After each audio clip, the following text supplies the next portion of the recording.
Friends, we're glad that you're here today. It's good to see so many that are with us. So I was listening to the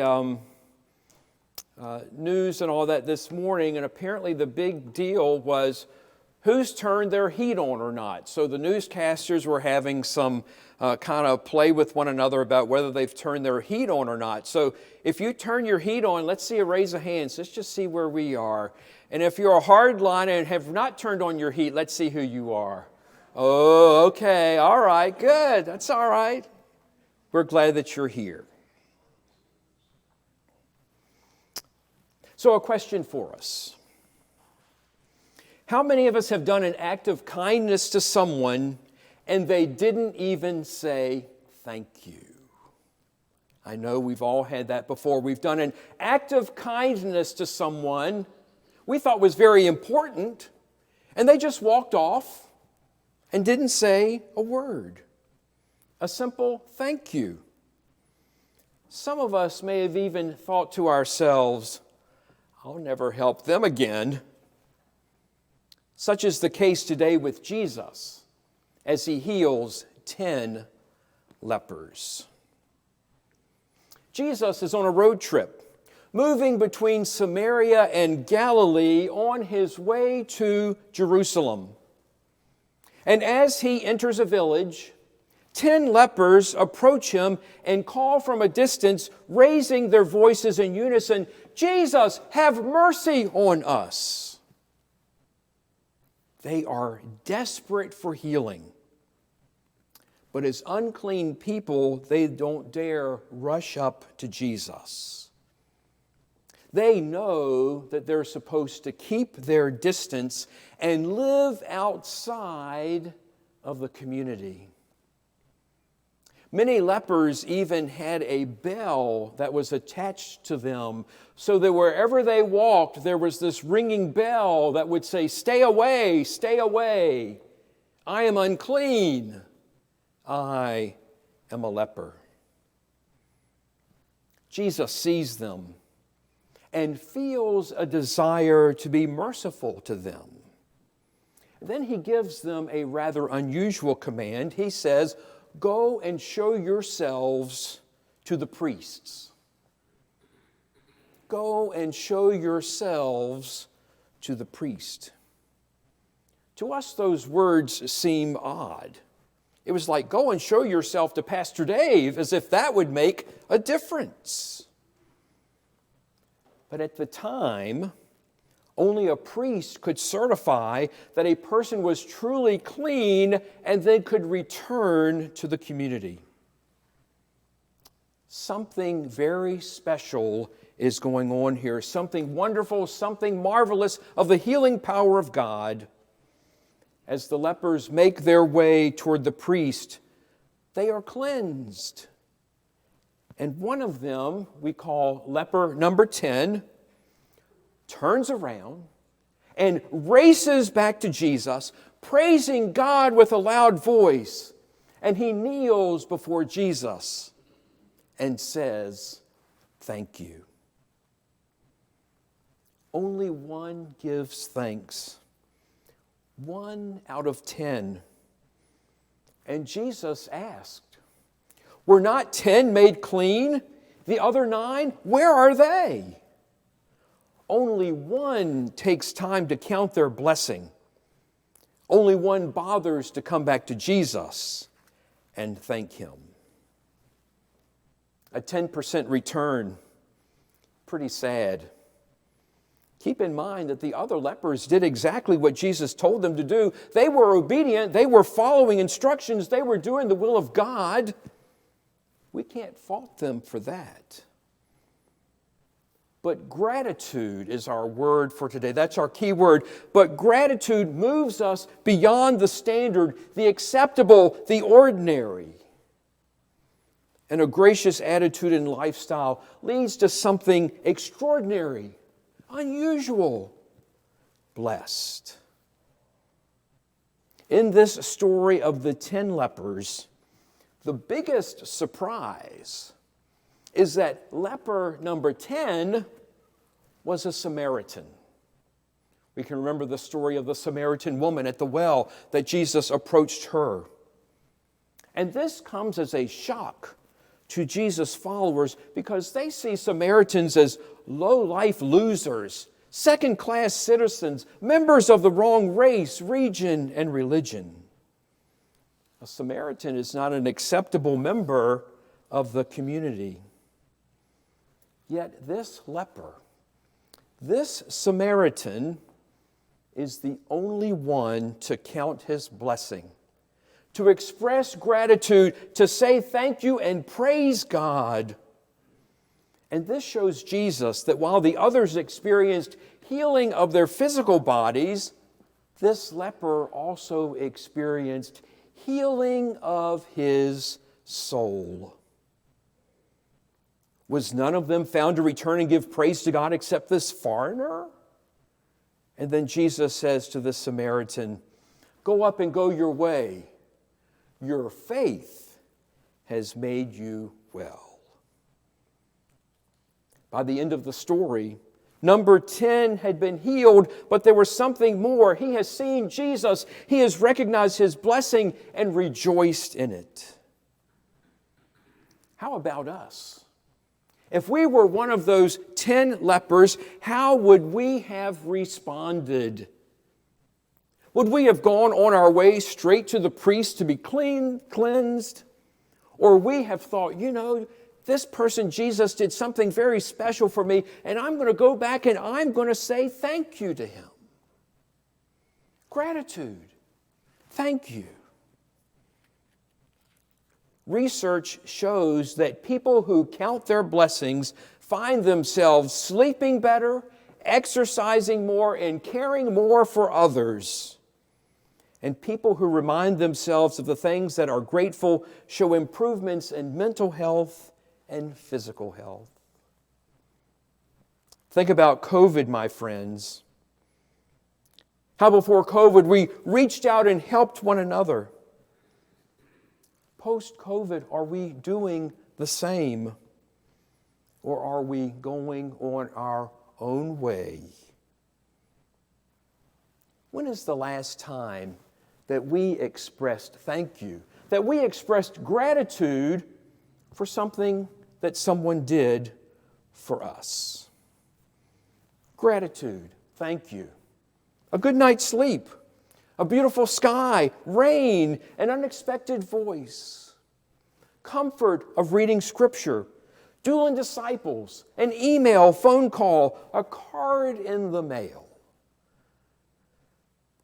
In my ministry and in my life, I see examples of gratitude each and every day.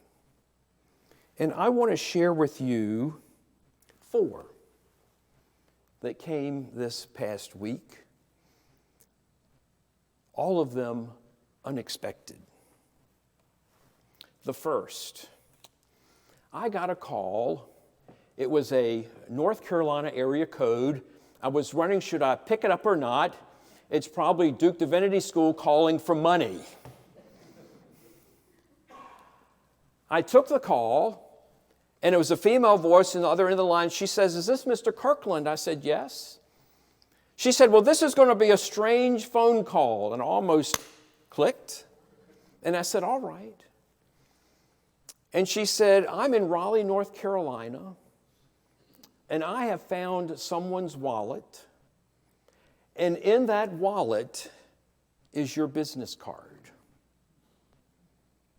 And she told me the name of the person, and I thought, who in the heck is that? And then I thought through my memory bank, and it took me at my age a little longer to process it. And then I said, "Yes, I know who he is. It's Peter." I don't know if you remember when we had another saxophonist in the neighborhood come play for us one Sunday morning. It was him. And he had lost his wallet in Raleigh. This person had found it. And I said, "Well, he's a student at JMU. He's in the music department there. He's majoring in saxophone. Call JMU." And then I thought, I have his phone number. So I texted him, told him what was going on, and he texted me back. And he said, "Thank you for reaching out, Pastor Dave. Lost my wallet months ago, and I am glad I can finally recover it."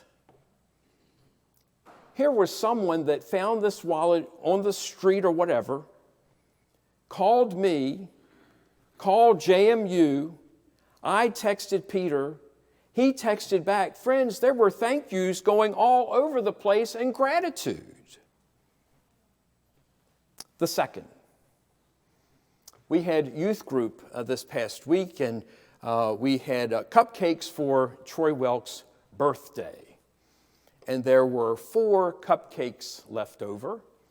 And one of our parents came to pick up her child, and there are other kids in her family. And I said, "How about, would y'all like to have these cupcakes to take home?" And she said, "Sure, the kids will love it." And I just kind of let it go. And a few days later, they came by and visited Pastor Dave, and the kids had made me a craft. It says, "Thank you, Pastor Dave, for the cupcakes. We loved them." And you know, it took some time to do this. And this is a keepsake for Pastor Dave. The simple gift of some cupcakes. And in return, a thank you of a craft. The third, we are doing our Umpqua buckets, and we're still working on finishing them. And I got a note in the mail this week, and it says this. She gave her name. She lives in Charlottesville. She had heard about how we're helping with hurricane relief, and she said, "I wanted to donate a portion of my allowance money to hurricane relief." I don't know this person. I don't know if it's a youth, a teenager, or a child. But when you say the word allowance, it's someone under the age of 18, I would think. And this person on an allowance gave $50. Think about the income that we have, friends, and the income that this person has, and she wanted to show gratitude to God through her giving of her allowance. The last one is this one. We have had a contractor to do a lot of work here at our church. They have helped us with the elevator. When something goes wrong, I call them. Every Christmas, I get a nice Christmas basket from this group. And I got a call from one of the associates there. And the owner has retired to Florida, and his son took over the business. His son is 52 years old. And so I got a call that Kevin is his name, 52, had died of cancer. A very rare cancer. Only 5 people in America get this cancer, and he was one of them. And I thanked him for the call. And I was thinking, you know, this group has been so good to us and good to me, and their business is in Manassas, so I bought 2 cards. I bought a card for the dad, and I bought a card for the workers. And I drove to Manassas the other day. And as I went in the front door of that business, outside of a separate door comes the daddy, the former owner. And our eyes just met, and I could see the pain in his eyes. And I said, you know, Ed, here is a card from me in the church, and I want to give one to the employees here as well. And he said, has someone called you yet? And I said, well, they called about his death, but... And he said, Pastor Dave, you've been so good to us. Would you do my son's funeral? And I said, absolutely. What a gift. So tomorrow, I'll be heading to Nokesville to do a service for Kevin, 52 years old. Not only to give thanks for his life, but for the promise of resurrection for each and every person that is gathered there. And for me, it was a reciprocal gratitude. We realized how much we cared for one another and loved one another. And this is my gift to this family in this time of need. So I just want us to think today, when people do something for us, don't just take it for granted. Say thank you. Send an email. Make a phone call. We don't make many phone calls these days. Send a card. But thank them for their gratitude, because they will take our act to them as an act of thank you and gratitude as well. And that's what this 10th leper did. He showed gratitude and thanks to Jesus. And he was healed not only of his body, but he was healed of his soul. And that's the point of the parable of the story. He was healed not only physically, but of mind, body, and spirit. And that's available to each and every one of us. And that's the good news, my friends.